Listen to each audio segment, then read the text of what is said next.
በዴንማርክ ብቸኝነትን የሚታገል አዲስ ፈጠራ ድንቅ ዓለም።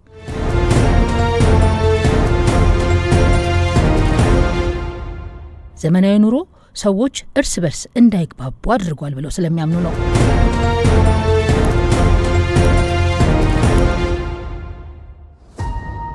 ዓለማችን ምን ያህል አስደናቂ ሚስጥሮችን እንደያዘች አስበው ያውቃሉ? እያንዳንዱ አዲስ ቀን የሰው ልጅ ብልሃት፣ ፍቅርና የማይናወጥ ተስፋ የሚያሳዩ ድንቅ ታሪኮችን ይዞ ይከሰታል።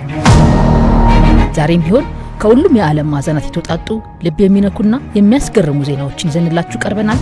አብራችሁን ቆዩ። በዴንማርክ ብቸኝነትን የሚታገል አዲስ ፈጠራ ድንቅ ዓለም። የዘመናችንን የብቸኝነት ችግር ለመፍታት የተደረገ አስደናቂ ማህበራዊ ፈጠራ ነው።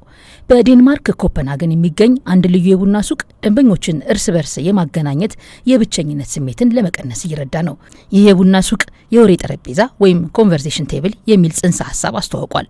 ወደ ሱቁ የሚመጡ ሰዎች ወንበርም ለመጋራት ፈቃደኛ ከሆኑ በአንድ ትልቅ ክብ ጠረጴዛ ላይ ከማያውቋቸው ሰዎች ጋር ተቀምጠው እንዲነጋገሩ ይበረታታሉ።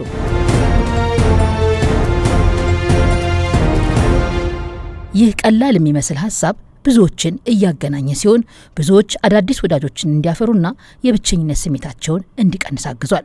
የሱቁ ባለቤትን ያደረጉት ዘመናዊ ኑሮ ሰዎች እርስ በርስ እንዳይግባቡ አድርጓል ብለው ስለሚያምኑ ነው።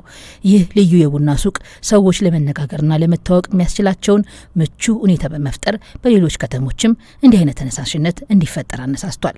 ይህ የዴንማርክ የቡና ሱቅ የሰው ልጅ የመገናኘት ፍላጎት ምን ያህል ጠንካራ እንደሆነ የሚያሳይ ነው። በእውነትም ድንቅ ዓለም። አብራችሁ ስለነበራችሁ እናመሰግናለን። ለበለጠ አስገራሚ ዓለም አቀፍ ዜናዎች ድንቅ ዓለምን ሰብስክራይብ ማድረጉን አይርሱ። በሚቀጥለው ጊዜ በሌላ ድንቅ ታሪክ እንገናኛለን።